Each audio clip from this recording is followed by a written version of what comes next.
अगर आपसे कहा जाए कि भाई आने वाली अब सोमवार को आपको व्रत करना है, लेकिन महादेव को प्रसन्न करने के लिए अन्न नहीं छोड़ना, एक दिन फोन नहीं चलाना, वो आपके लिए ज्यादा कठिन हो जाएगा। अन्न को आप त्याग सकते हो।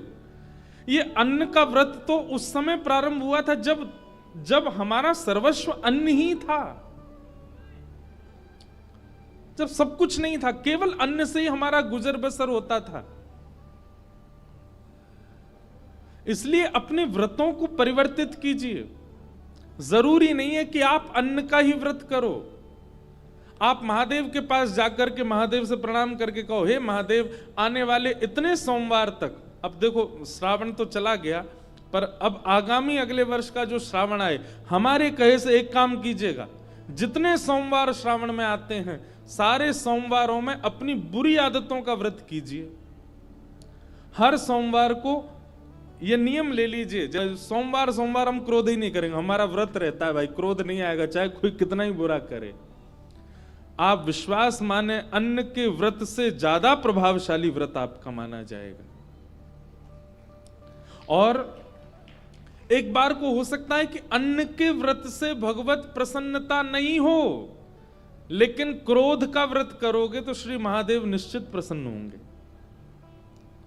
क्रोध का व्रत और लोभ का व्रत, काम का व्रत, ऐसे ही सत्य व्रत, मैं सत्य ही बोलूंगा चाहे कुछ हो जाए, यह भी एक व्रत है, यह भी एक अनुष्ठान है।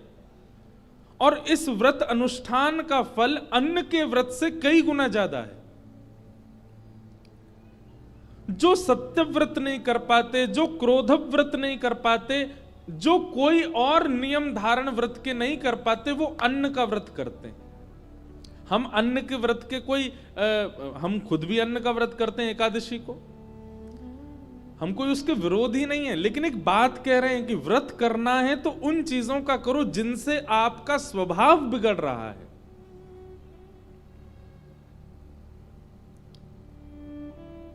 व्रत ऐसा करो क्योंकि सत्य भगवान का स्वरूप है।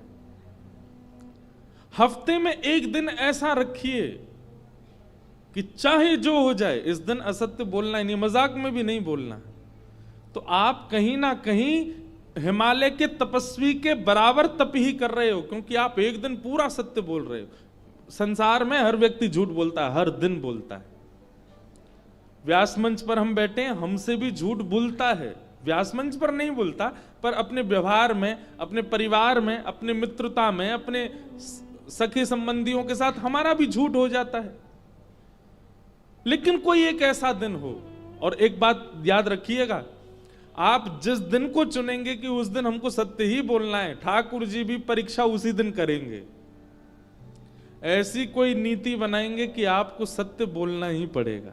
आप सत्य से बचोगे ही।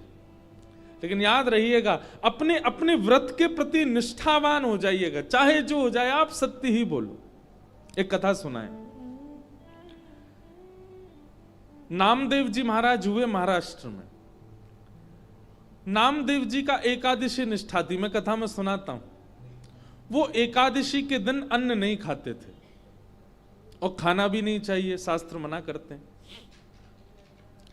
एकादशी व्रत करते थे, और केवल करते ही नहीं थे, नामदेव जी के आगे जो आ जाता था वो सबसे एकादशी करवाते थे। मान लीजिए आप घूमते घूमते नामदेव जी के आगे आ गए और आप कहीं अन्न खा रहे हो और नामदेव जी ने आपको देख लिया, तुरंत हाथ पकड़ लेंगे, आपके हाथ में जो सामग्री होगी उसको दूर रख देंगे, बोले भैया आज एकादशी, आज अन्न नहीं खाओगे। और जब तक द्वादशी लग नहीं जाएगी आपके पीछे पीछे घूमेंगे कि कहीं ये अन्न ना खा ले। ऐसा नियम था उनका। एक दिन भगवान बोले नामदेव जी की परीक्षा ली जाए, और ठाकुर जी एक दीन हिंसा ब्राह्मण बनकर के आ गए। और एकादशी के दिन नामदेव जी के द्वार पर आकर के ठाकुर जी ऐसे गिर पड़े, नामदेव जी दौड़ करके गए, अरे ब्राह्मण देवता आए हैं, अरे कोई जल लेकर के आओ, अरे गृहिणी सुनो जल्दी इनकी सेवा करो। वो ब्राह्मण कहने लगा, अरे भैया नामदेव, मैं बहुत दिन से भूखा हूं, मुझे किसी ने कहा इस नगर में तुम ही वैष्णव हो, कृपा करके मुझे कुछ खिला दो ना, अन्न खिला दो, मुझे बहुत भूख लगी है। नामदेव जी बोले क्षमा करना भगवान, आज तो एकादशी है। अब वो ब्राह्मण कहने लगा, अरे तुमको एकादशी की पड़ी है?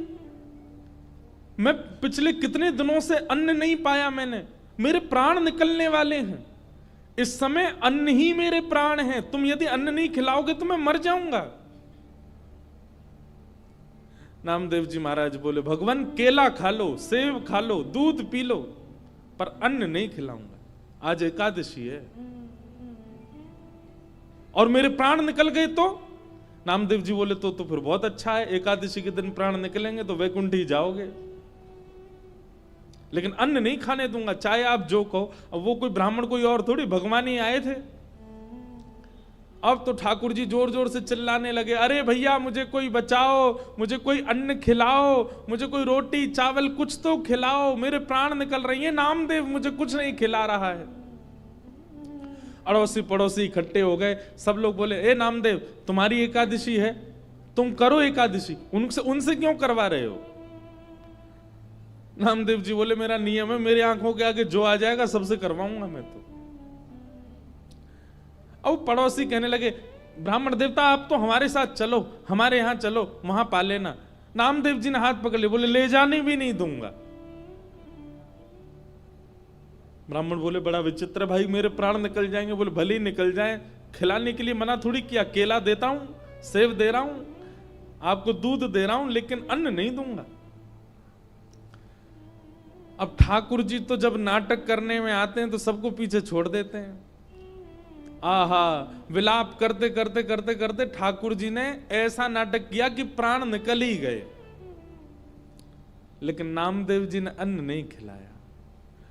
जैसे ही उस ब्राह्मण के प्राण निकले, नामदेव जी महाराज नेत्रों से अविरल अश्रुधार गिरने लगी। सब लोग नामदेव पे चिल्लाने लगे, अरे ऐसी कैसी एकादशी तेरी कि तेरे द्वार पर आकर के एक ब्राह्मण ने अपने दम तोड़ दिए, ये एकादशी का व्रत मिला तुझे?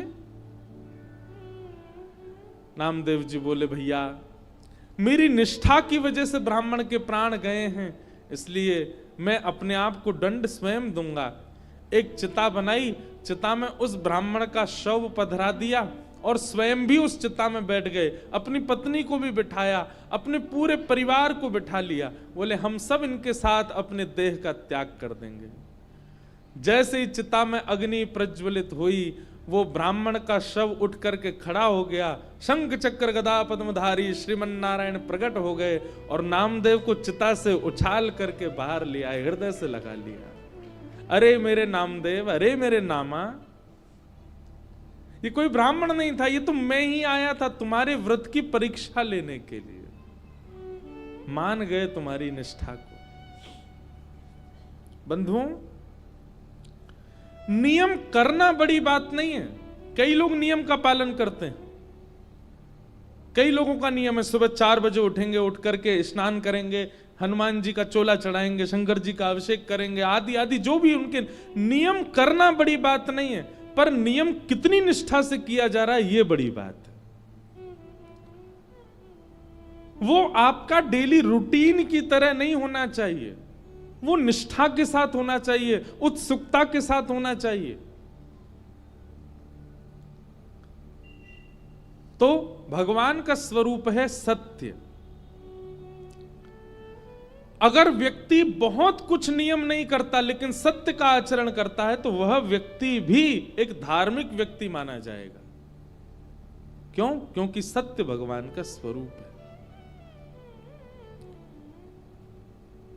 कोई व्यक्ति नित्य मंदिर नहीं जाता परंतु नित्य सत्य बोलता है तो वो व्यक्ति धार्मिक है।